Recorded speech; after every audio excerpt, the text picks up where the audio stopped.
Assalamualaikum warahmatullahi wabarakatuh. Selamat pagi anak-anak. Hari ini kita akan belajar tentang pewarisan sifat pada makhluk hidup. Kita bahas yang pertama tentang kromosom dan gen sebagai faktor pembawa sifat. Dalam setiap sel tubuh, kromosom berada dalam keadaan berpasang-pasangan. Kromosom yang mempunyai bentuk, komposisi, dan ukuran yang sama disebut sebagai kromosom homolog. Di dalam setiap sel terdapat faktor pembawa sifat yang disebut gen. Gen adalah penentu sifat. Gen diturunkan dari induk kepada keturunannya. Seperti yang diungkapkan oleh seorang ilmuwan yang bernama Mendel melalui hukum Mendel. Hukum Mendel 1 menyatakan bahwa dalam proses pembentukan sel kelamin atau gametogenesis, gen akan terpisah dari pasangannya atau alelanya. Sedangkan hukum Mendel 2, dalam proses fertilisasi, gen dari induk jantan akan berpasangan dengan gen dari induk betina secara bebas. Seperti yang disebutkan di awal bahwa gen adalah penentu sifat keturunan. Di sini, gen tersimpan di dalam lokus gen pada kromosom. Karena di dalam sel tubuh kromosom berpasangan, maka gen juga berpasangan. Satu pasang gen menentukan satu sifat. Oleh karena itu terdapat dua macam gen, yaitu gen dominan dan gen resesif. Gen dominan adalah gen yang sifatnya tampak dari luar, biasanya disimbolkan dengan huruf besar. Sedangkan gen resesif adalah gen yang sifatnya tidak tampak dari luar atau tertutupi oleh gen dominan, biasanya disimbolkan dengan huruf kecil.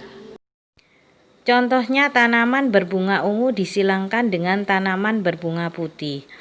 Warna ungu merupakan gen dominan, sedangkan warna putih merupakan gen resesif, yaitu gen yang tertutupi oleh gen dominan.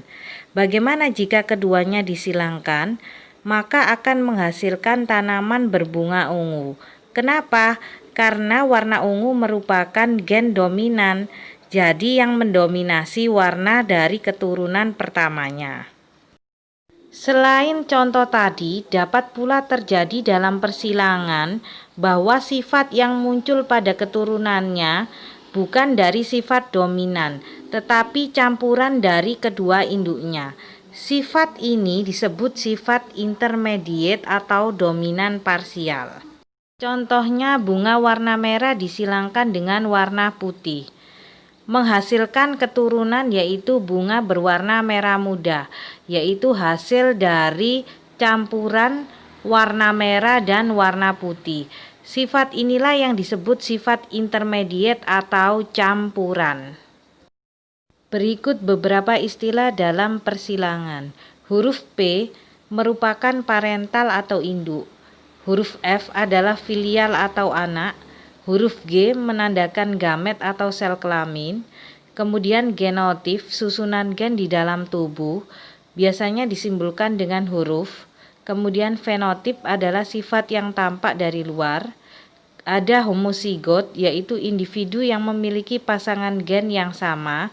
Contohnya M besar, H besar, M kecil, H kecil. Sedangkan heterozigot adalah individu yang memiliki pasangan gen yang berbeda, satu dominan dan satu resesif.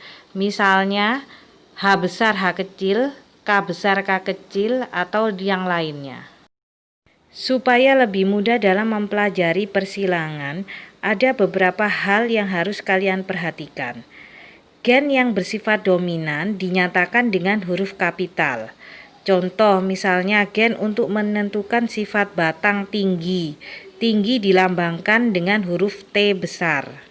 Sedangkan gen yang bersifat resesif dinyatakan dengan huruf kecil. Contohnya gen yang menentukan sifat batang pendek. Pendek bisa dituliskan dalam huruf T kecil.